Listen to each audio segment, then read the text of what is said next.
urged citizens to cheer for Bharat at the ongoing Paris Olympics.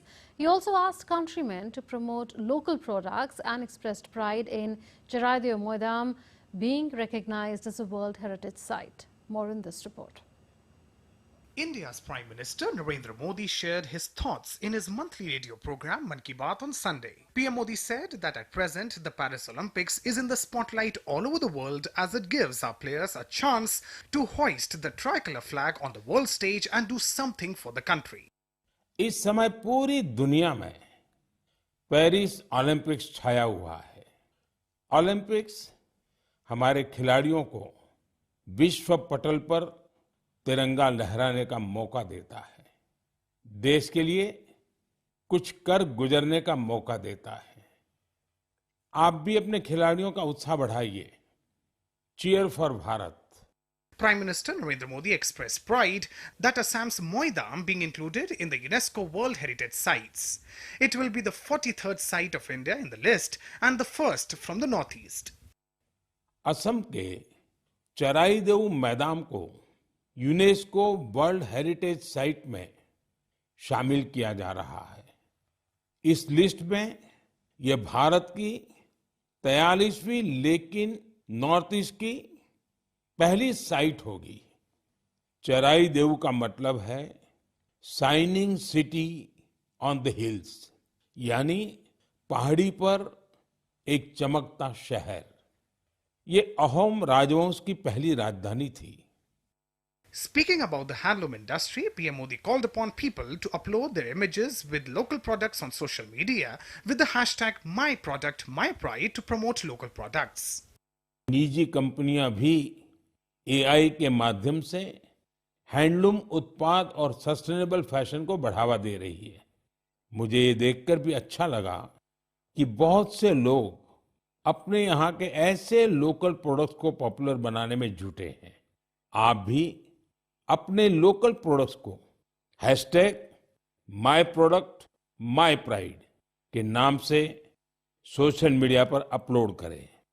आपका ये छोटा सा प्रयास अनेकों लोगों की जिंदगी बदल देगा। PM Modi also expressed delight that a large number of people are connecting with the Ek Ped Maa Ke Naam campaign.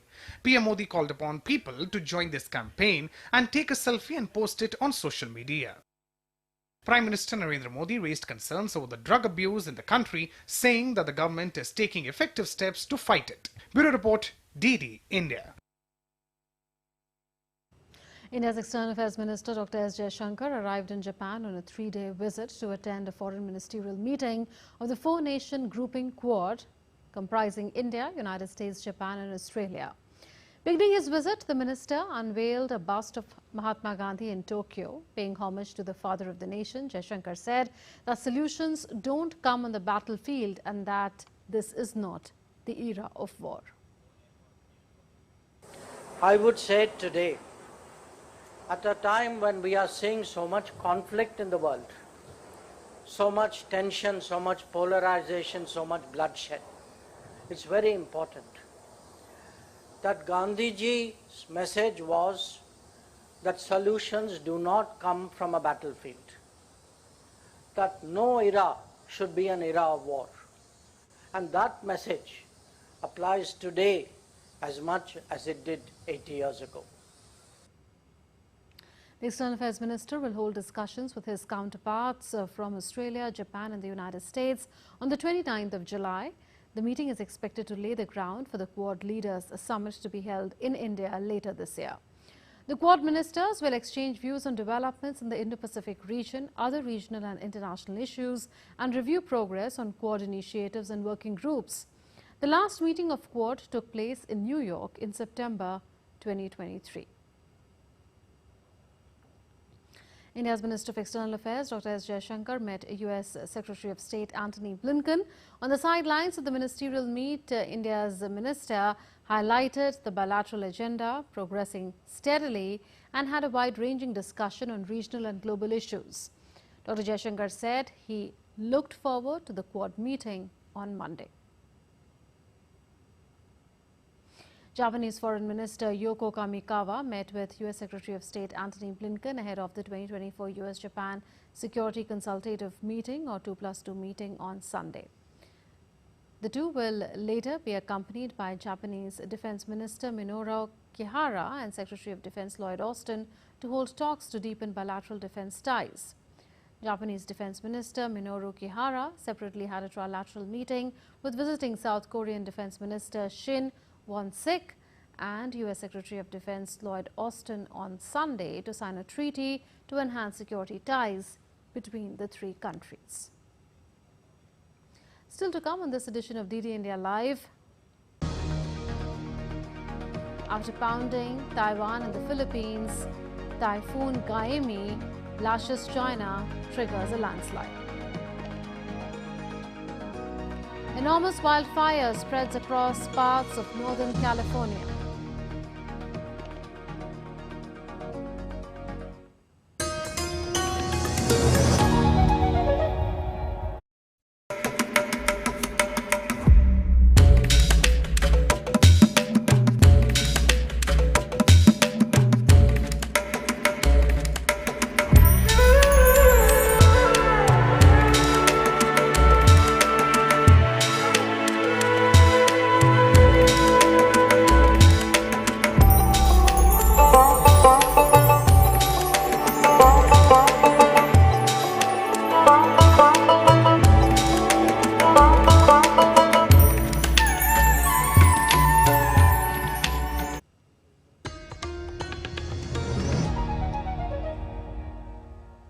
Welcome back. You're watching DD India Live with me, Manu Bhaker. Israeli aircraft carried out multiple strikes on Hezbollah terror, targeting deep inside Lebanese territory and also in southern Lebanon. Aerial footage released by the Israeli military showed strikes on targets said to belong to Hezbollah. The attack is a repercussion after Hezbollah launched a rocket on a football ground in the Israeli-occupied Golan Heights, killing 12 people, including children. On the other hand, the Lebanese government asked the United States to urge restraint from Israel. Meanwhile, on Sunday, Druze mourners in the Israeli-controlled Golan Heights attended a funeral procession in Majd al-Shams for the children and teenagers killed in the rocket attack. Israel on Sunday vowed to hit Hezbollah hard after rocket killed 12 on a football field. Israeli Prime Minister Benjamin Netanyahu has also ended his visit to the United States early and is expected to convene his security cabinet to discuss Israel's response. Israeli Defense Minister Yoav Gallant visited Majd al-Shams and said that Israel will hit the enemy hard.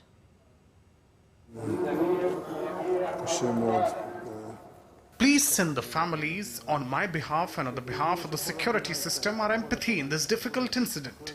It's an awful tragedy, innocent boys and girls. It's just heartbreaking. I told you Hezbollah is responsible and it will pay a price. U.S. Republican presidential candidate Donald Trump told an audience of cryptocurrency enthusiasts that Bitcoin was going to the moon and that he wanted the U.S. to lead the way. Trump addressed a cryptocurrency conference in Nashville on Saturday in an effort to court crypto enthusiasts ahead of the November elections. He vowed to make the U.S. the crypto capital of the world. During the campaigning, Trump urged people to vote judiciously as his opponent, Kamala Harris, is against crypto. Bitcoin is not threatening the dollar. The behavior of the current U.S. government is really threatening the dollar. The problem is that Kamala is worse than Joe. She's worse. And she's against crypto, by the way, and she's against it very big. So I just want to let you know, you got to get out. You got to get out and vote. In another rally in Minnesota on Saturday, Donald Trump said that Democrat presidential candidate Kamala Harris would destroy the country, criticizing her on issues ranging from public safety to immigration. Harris presidency means 4 more years of extremism, weakness, failure, chaos, and probably World War III. I really believe it. They have no, that's why this happened today in Israel. Shocking that it happened out of nowhere. A Trump victory will bring back leadership, competence, common sense, and strength to the Oval Office. That's what we had. We had no war. A massive park fire continued to burn near a forest ranch in California on Saturday. Thousands of firefighters were battling the rapidly growing wildfire after the blaze more than doubled in size in a 24-hour span. As per the California Department of Forestry and Fire Protection, the park fire had burned more than 350,000 acres north of the state capital, Sacramento, as of Saturday afternoon. The authorities said more humid air was expected in the region, potentially helping efforts to slow the spread of the fire. The fire destroyed 134 structures. Evacuation orders and warnings were issued for multiple communities in several counties. A landslide from Typhoongami has killed 12 people in southern China. The deadly typhoon hit China after flooding the Philippines and Taiwan. More than 150,000 people living in southeastern China were relocated to safer areas in anticipation of the storm. It comes after widespread flooding and landslide across Taiwan and the Philippines that killed 21 people. Emergency flood control and rescue work has been intensified in parts of China battered by heavy rainstorms. As Typhoongami continues to move further into central China, the authorities have upgraded emergency response measures. Chief ministers of BJP-ruled states made presentations on various development schemes going on in their states as the BJP's top leaders, including India's Prime Minister Narendra Modi, held deliberations with them over governance issues for a second consecutive day on Sunday. Union Ministers Rajnath Singh, Amit Shah and JP Nadda, who was also the national president of the party, were part of the meeting. The two-day Mukhyamantri Parishad began on Saturday. That's all in this edition of DD India Live, but do share your thoughts with us on the news of the day. For those on the go, you can get all the latest news and updates from India and across the world on the DD India mobile app. This app is available on both Android and iOS platforms. You can scan the QR code on the screen to download now. So we'll be back with more news as it breaks here on DD India. I'm Manu Bhaker from all of us here in Delhi. Thanks for watching DD India Live. Namaskar.